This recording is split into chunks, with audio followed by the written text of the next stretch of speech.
Hello, it's Dawn, and this is my podcast, Dawnversations. It's a variety show about real life stuff, and there's something on here for everybody. So if that sounds good to you, let's go.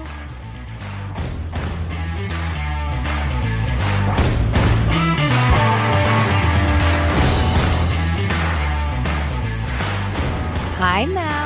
Hi, Dawn. How's it going? It's going great. How are you? I am doing well. Finally getting coffee into my veins and ready to rock this party for the day. Oh my gosh, I am so excited. Well, welcome and thank you so much for taking the time. I just really appreciate it. Thank you. Okay, well, are you ready? Yeah, I'm ready. All right, let's go. Okay, so I found your podcast and I was going through all these episodes that you had talked about random things, and one of them was all about brain health and the best herbs to help maintain braintain, which I love that. I'm huge about puns. Maintain your brain.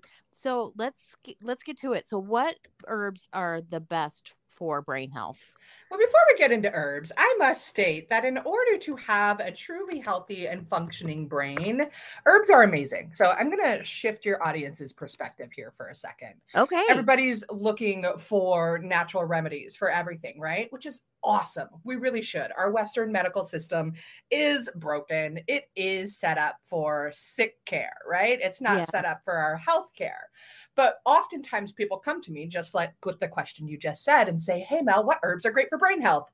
Well, if you are going to continue to lead a life that is causing inflammation and brain fog and what have you, which means eating most of the food that we're offered in our society and just treating your body like crap, these herbs are basically going to be like the squirt gun trying to put out a bonfire. It's going to be pretty hard, right? Yeah. So I want you guys, so number one, the gut-brain connection is a real deal. So if you take great care of your gut, you are also going to be taking much better care of your brain, right? So that's going to involve, making an inhospitable environment for the bad gut bugs in your body and feeding the good gut bugs with probiotics and whatnot, and just avoiding foods that cause and trigger inflammation. Right. Listen to the word inflammation. In the middle is flame, right? So think of that flame as the bonfire going on in the middle of your gut. Now, if you choose to stop throwing logs on the bonfire, it ultimately smolders out, right? At least like slowly and surely.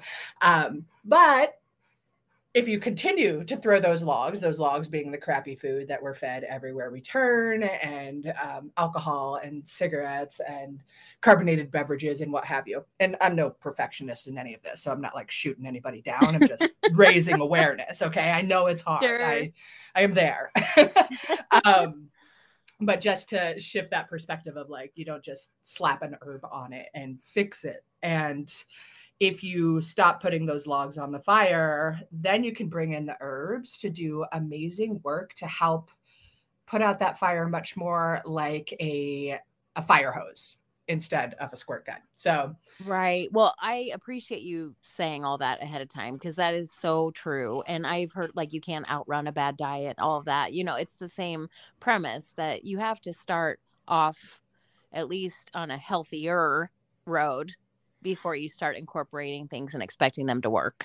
Right. Exactly. Like it's like, I think the thing is that we're all trained this way in Western medicine, right? We find a pill and it fixes all the problems for us. And then it creates, the long list of other problems behind it. So now that that's out, I'm all about talking about herbs. Yeah. Well, and I do have a question too. I had written it down because I didn't want to forget to ask, when you get into herbs, do you need to talk to your medical doctor before you try things like this, or? I'm going to give you a yes and a no. Okay. So there are so many right now. The best way to get into herbs for any of your listeners, the most simple, is to look right inside of your kitchen cabinet. We're actually going to talk about one of my favorite herbs for brain health today that I guarantee you have on your spice rack. And there is so much other medicine that has incredible antiviral properties, antibacterial properties that can fight off fungal infections, that can alleviate the symptoms of cold and flu in so many incredible ways and return better gut health and ease tummy aches. All the spices in your kitchen cabinet are herbs, I right? love that. I love that. Okay. Awesome. Yeah, it's so awesome. And it's so underrated. Like, I think, last night in one of my programs, we were talking about heart health and we were talking about garlic and ginger in there. Like, garlic is phenomenal, y'all. And I might be veering off the brain health topic, but this is what happens Fine. when you talk to me about herbs. I'm just like, herbs everywhere. No, that's fine. This is what it's like to talk to me, period. I can't stay Awesome. on task, so we're fine. It's good. I'm still talking about herbs, so that's good. But garlic is I mean, if you don't like garlic, we're not going to be friends. Number one, you might just stop this episode right now. But you can take them in a capsule, right? You don't You have sure to can. eat garlic.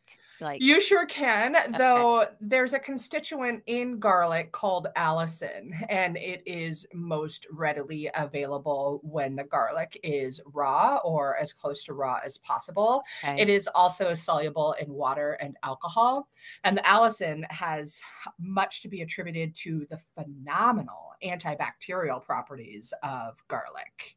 Like, garlic has been shown to be effective against 8 out of 9 antibiotic resistant bacteria out there. Like, Jeez. garlic, y'all. Yeah. And I know garlic is like, whoo, it's hot, it's pungent, it can make like a really upset tummy and get you super duper nauseous and make you like, why did I eat this garlic? Right. So one of my favorite things to do to get raw garlic in your body, and this may make some of your listeners be like, well, that girl is crazy, is to ferment it in honey. So a local raw honey and some garlic that has at least been smashed and or scored with a knife so that you're releasing that allicin, that medicinal property I was talking about. And you ferment it in honey and it's so yummy. Like, it takes away all that heat. And then you have this honey. You can make delicious stir fries and like stir fry up some broccoli or something. Making your food your medicine and recognizing that it's medicine is a great way to get started. So that was a really long answer to your question of whether or not people should talk with their healthcare providers before starting with herbs. Right. So there are some simple ways to go about getting things, the benefits then. For sure. Okay. For sure. But also, herbs, while they are natural, they are not all safe. Some people may have certain medical conditions that do need guidance from a healthcare practitioner. Some people may be on pharmaceuticals, and there are some herbs that are contraindicated with various pharmaceuticals. So, as simple and beautiful and easy as it is, it's also incredibly complex. Yes. Okay. So I have another question. Are there herbs that could potentially replace certain pharmaceuticals? And I'm not telling people to do this, and neither are you, but are there some herbs out there that could actually do just as much good for somebody as taking a pill? Yes. And also, it is also all about the lifestyle. So, Okay. the herb isn't going to come in there and just be a drug and a pill. That's not Yeah. what herbs are. Yeah. It is a whole entire lifestyle shift. And I have helped numerous people get off all kinds of medications, but that's not something I'm going to just be like, take this herb and ditch that medication. Right. Okay. So let's set the tone of somebody's doing their best. Maybe they've cut out dairy and they're trying to do whatever they can to exercise a little bit more and are on a healthier path, and they deal with upset stomach often. Mm-hmm. They feel like certain foods set their stomach off. What would be a good herb to help settle a stomach? Yeah, first, avoid that food. Second, because that's your body saying, hey, I don't like this. Stop doing that to me. Okay. Listen to your body. And then there's so many great herbs for gut health. It's unbelievable. A lot of those culinary herbs are what's called carminative. So carminative means that it's going to ease gassiness and bloating and tummy upset in general, right? Mm-hmm. So sage, rosemary, thyme, ginger, cinnamon, all of those are really fantastic. One of my favorites, though, that is in a lot of kitchens, but not all of them, but can be fennel seed. Fennel Yes, I love seed. fennel seed. Yeah, it's amazing. And aniseed is even more potent in that department. So I like it because it's kind of sweet and you can add it to a tea with some peppermint. That's also going to help with the tummy upset. And it just makes it a really delicious tea. So that's the other thing is like herbs don't have to taste yucky. They can be really, really delicious. And that's one of my favorite things to do in this world is to formulate herbal remedies that not only work really, really well, but taste great because again, it's a lifestyle Sure. and nobody's going to bring something that tastes like crap into their lifestyle every day, right? You're going to be like, sorry, crazy freak, I'm not taking that. So there's a lot of balance there. Yeah. So, does it matter if they're cooked or raw? All the herbs or Yeah, because like they say that about some vegetables that to get the right. benefits, you shouldn't eat this raw. It's there's so many conflicting messages out there. Oh, Drives me isn't crazy. there? It's But really hard. herbs are those separate from that? Like you can just throw an herb whether it's raw or cooked, and you're going to get the same benefit. No. Okay. So herbs are really complex. There's a whole lot of different medicinal constituents within every single plant. Some of those medicinal constituents are soluble in water, so you can make a nice herbal tea. Some of them are soluble in fats and oils, so you could infuse them and make a nice culinary oil that is not only delicious, but great food. Some of them are soluble in alcohol and you can make a tincture or an apple cider vinegar extract or a glycerin. Like there's a lot of different ways to use your herbs. And yeah, it's science for sure. And art. It really is. It's very in depth, but it seems simplistic at the same time. If you can just go into your spice cabinet and pull out some basic herbs or grow your own, which is another thing. But okay, heck yeah, that's what I recommend is like try and pile on as many of those culinary herbs if you can grow them in your garden or in your kitchen windowsill. Like put them in all your meals. Basil is amazing, another great carminative. So one simple way to recognize those herbs that are going to ease tummy upset, they are going to be really, really fragrant. That's what makes them these particular ones we're talking about, such great culinary herbs, right? Because they're flavorful. So they're rich in these volatile oils. And that has this tummy soothing, gas relieving, bloating, get rid ofing, that's a word, effect on the body. So it's super duper cool. So that's just one category of herbs that I would turn to for an upset tummy. And now if you want to know a couple of magic ones that will really help put out the fire. Are you tired of listening to the same 8 songs over and over and over again? Or is your personal music collection so vast and tastefully curated that someone else needs to experience it? Good thing there exists a perfect solution to both of these music listening problems. Friday Morning Album Club. It's basically an online book club, but for music. Each week, you can group up with a peer or a complete stranger and swap your favorite albums with one another. You can also leave album reviews and tell someone how you really felt about their music choice. Joining the club is completely free, and you can get started sending and reviewing albums with just a few clicks. So how does it work? You sign up with Gmail or Facebook at fridaymorningalbum.club. That's fridaymorningalbum.club. You can also follow the Clubhouse on Instagram at Friday Morning Album Club to see new features added weekly. See you on Friday.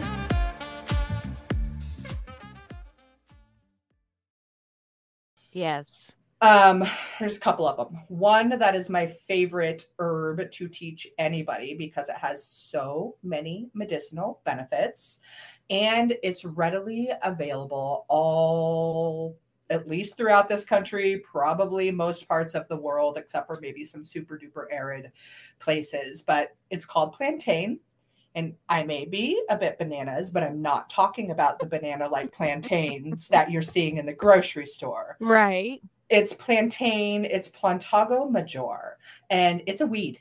And most people try and kill it. So if you or your neighbors have been spraying it with chemicals, do not use that as medicine or food. Right. But if you find it, it's going to grow in sidewalk cracks. It's going to grow at the side of the road. It's going to grow at the trailhead. It's going to grow at the park. It grows all over. And it's super duper cool because it's got this ability to replenish mucosal tissue cells. And it's mostly thought of for the skin, for cuts and scrapes and owies and things like that. It's like the first herb I teach any kid. And it has that same action on the gut and the digestive system, because that is also mucosal tissue from the mouth all the way down to the anus. So plantain as a tea or a powdered plantain in some applesauce can really work wonders. And then marshmallow, not the jet puff stuff. Right, right. We're not really making s'mores, but this beautiful plant, it's Althea officinalis. She's super lovely. If you can grow her in your garden, it's going to grow to like 6 feet tall. And she's got these really, really soft leaves that you just want to rub on your face because she's so great. And she's got beautiful, like white to pink flowers. Well, the roots of this plant are super duper powerful medicine for putting out the fire, putting out the inflammation. And they're really rich in this stuff called mucilage and lots of polysaccharides. So my puppy wants all the attention. So sorry. Okay. You can do what's called a cold infusion. So just take a little bit of the root, like a teaspoon up to 3 teaspoons, and about 1/4 to 1/2 cup max of water. And you're going to put it in your refrigerator. And overnight, it's going to get this slimy consistency. It's going to remind you of some really clear snot, but do not worry about this snot, because it's where the good medicine is. So mucilaginous herbs are cooling and coating and soothing to dry, hot conditions, basically, and membranes. So that stuff is really good, and you can drink it down and it's going to feel really awesome on the tummy. And like every day, or just when you have a stomach upset like that? Depends on what's going on. I wouldn't do it every day. It's not really necessary. But if you are working to like do some serious gut healing, adding marshmallow to your diet or to your protocol could be incredibly helpful. Okay. So do you feel like your gut has to be A-okay before you can even address brain health? No, I mean, yes. And go ahead and start working on the brain, right? Because our brain is really, really important. And one of my favorite brain herbs that is in your kitchen cabinet is rosemary. Okay. Rosemary is shown to bring circulation up to the brain. And when you're bringing oxygen and nutrients to your brain, it's going to perform better. And there are certain constituents in rosemary that have also been shown to improve memory. Awesome. Yeah, so that's really nice. When I was going through school to become a clinical herbalist, I was in Portland, Oregon, and we would have these really long, intensive weekends of training. And every break, I'd go take a walk. And Portland, Oregon was once a really cool city, and everybody would have rosemary shrubberies in their yard, and I'd just grab a sprig of rosemary and stick it behind my ear, and it would help me get through the rest of that day. It was really awesome. Yeah. Oh, that's so cool. Yeah. Okay. So I saw that you were living in Oregon, but you also are from Germany. How long did you live in Germany? I was born there at a very young age, and I stayed until I was 4. Okay. And then I have lived all over the country, including Nebraska, where you are. Oh, where at? Most of my childhood was in Nebraska, actually. We started at Offutt Air Force Base because I'm a military brat. Okay. And then we went to Ashland, to Wahoo, and to Lincoln. You are all over the place. Yeah. That's so funny. And where are you now? I am still in Oregon, but I live in the foothills of Mount Hood in what's called the Villages of Mount Hood. So I live in paradise. Yeah, That's awesome. So, it is. so you've seen herbs growing, different kinds of herbs all over if you've been traveling all over, right? Like with Yeah, some, but I wasn't aware of it in those okay. ages. Like I've been in, I left Atlanta, Georgia, because after Nebraska, I moved to Atlanta, and then I took 6 months driving across the country in a Volkswagen bus that I rebuilt from the ground up. That was in 1999, and when I landed in Oregon is basically when my herbal fascination and my fascination with plants kind Yeah. of I would love to began. go there. It looks so beautiful there. I've never been, but It is beautiful. yeah. How long does it take to go through that schooling for herbs? Um, Forever.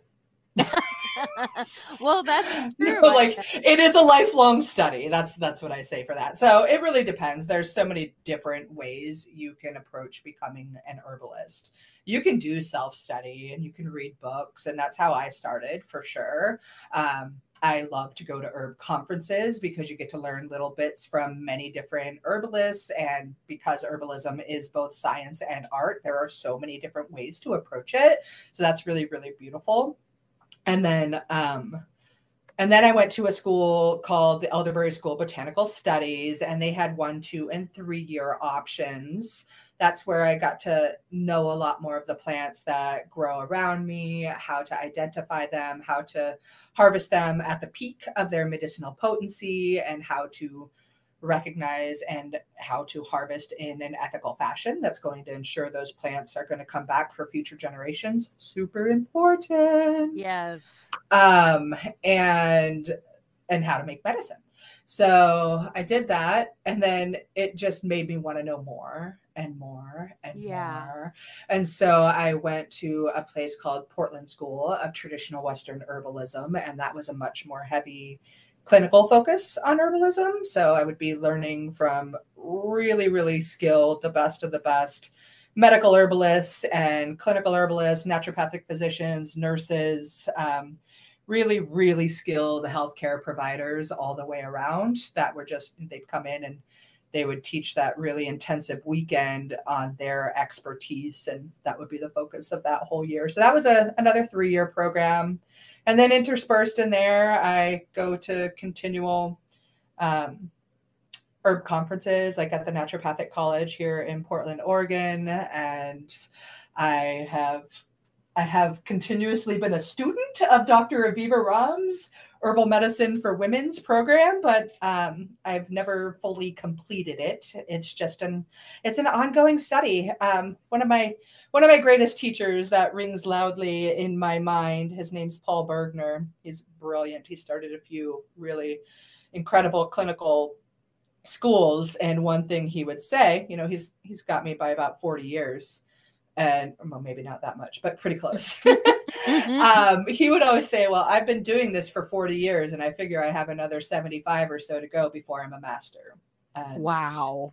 Think about it. How many plants are around you? There's so many medicinal properties and so many of them. And then you travel around the world and wow, new plants, new people, new bodies, new conditions. There's always more things being brought up.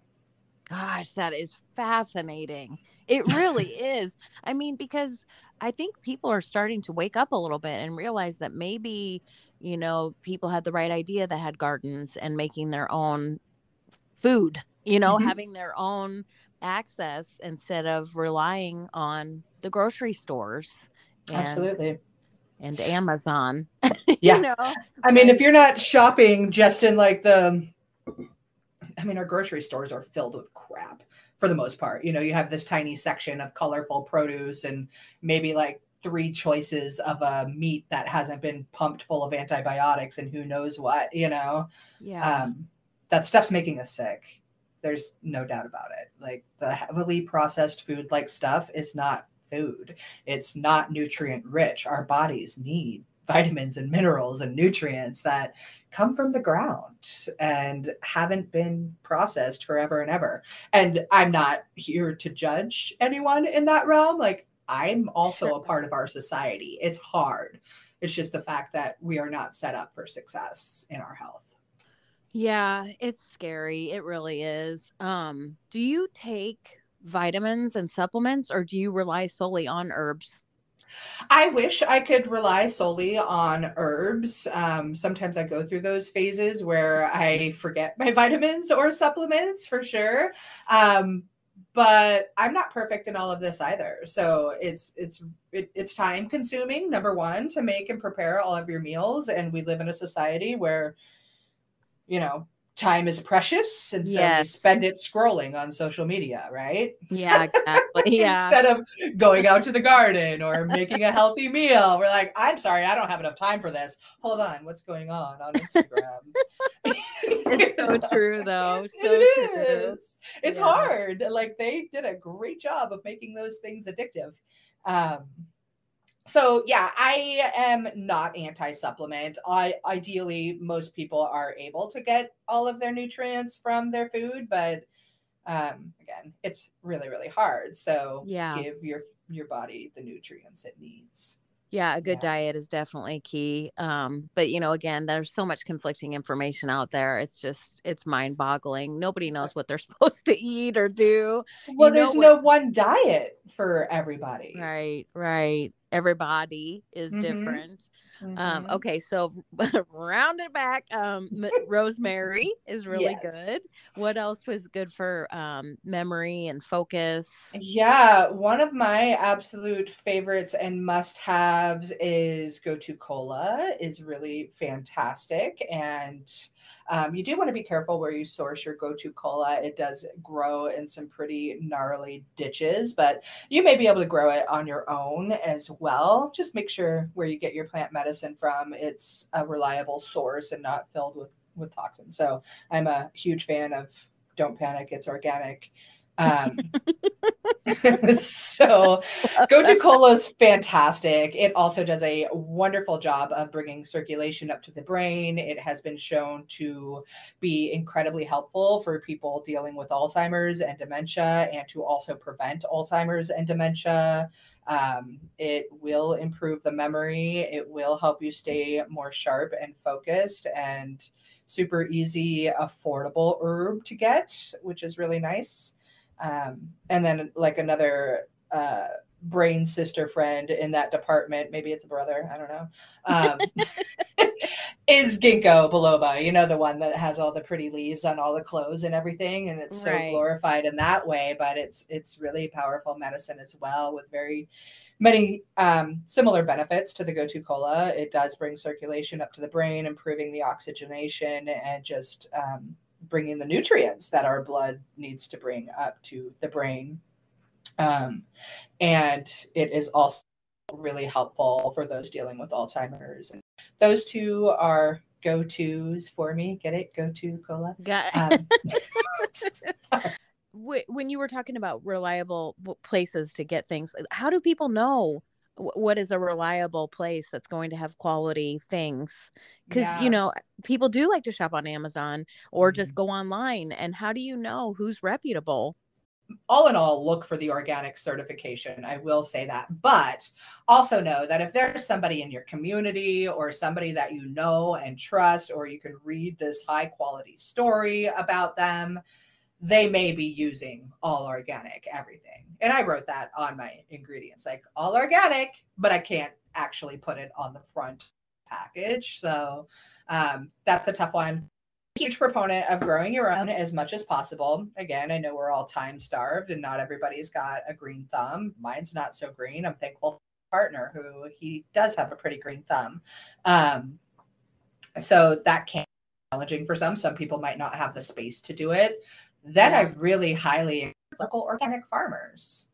Maybe they're just growing food right now, but there is a high demand for organic herb farmers right now.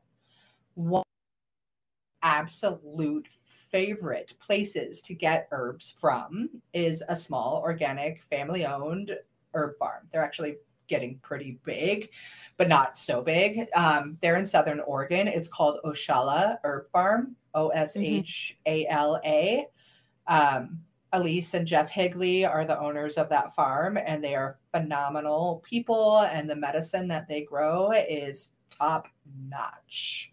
Wow. Another company that I work with that is probably the largest herb supplier in our country.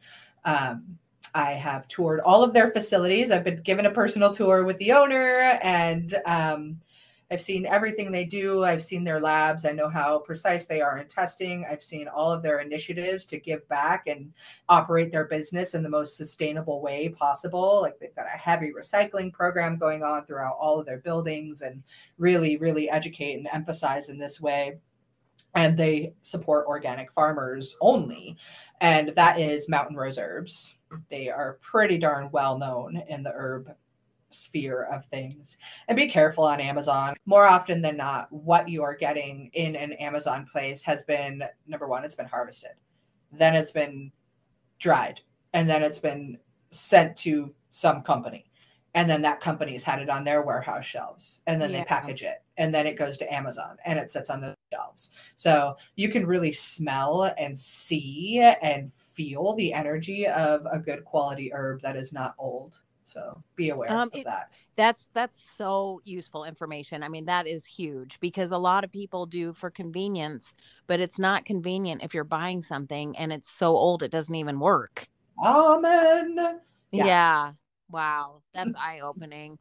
Does it matter, or do you have any insight as far as the soil that you buy if you're going to if you're going to do it in your own little pots or whatever inside?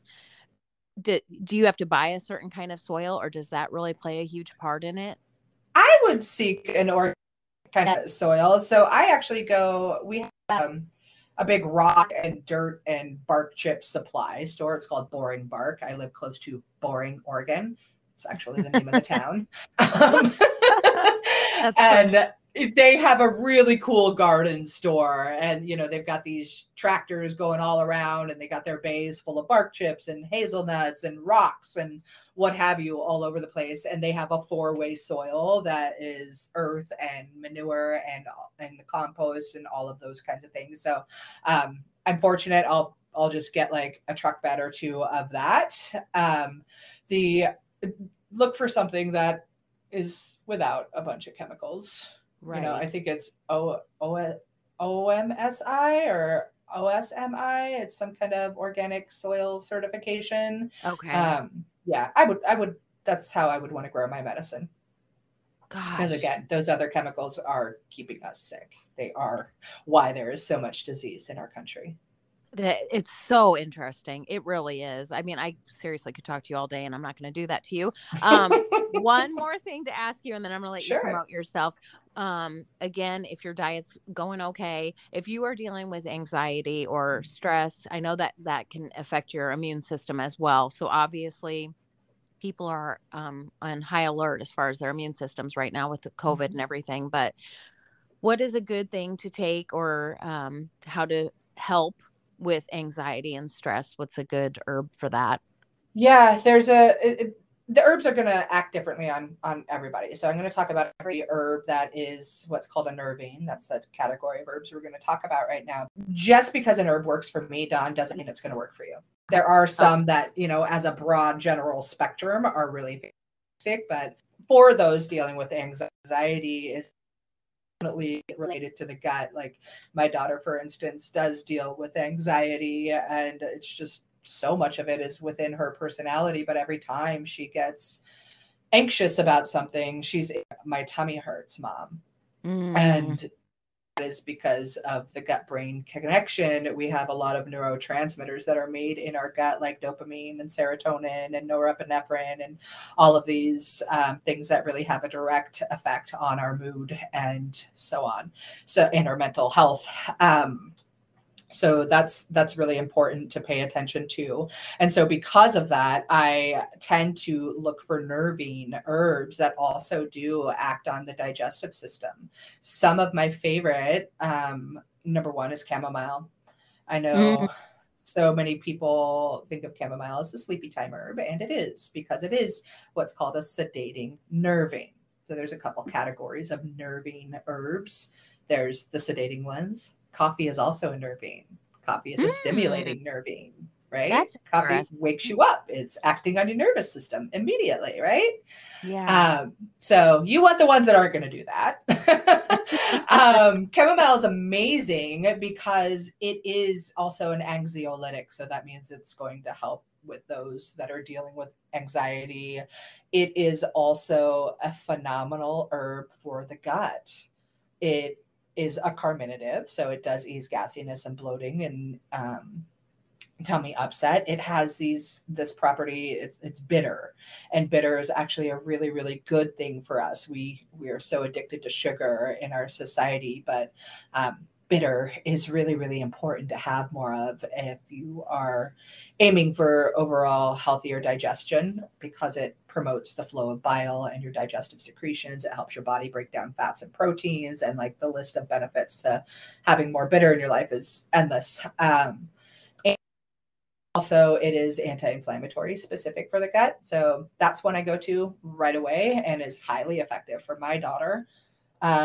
Linden. Linden is one I love a lot. So Tilia species, it's this beautiful tree, and the leaves and the flowers, for me, I can think of the linden tree, which definitely grows readily around where I live. I think it might grow throughout the US, but I could be wrong. Regardless, it is an amazing tree. And when I think of linden, like I instantly can feel like the branches of this tree wrapping its loving arms around me to hug me and hold me and let me know that whatever crap I'm going through is going to be okay.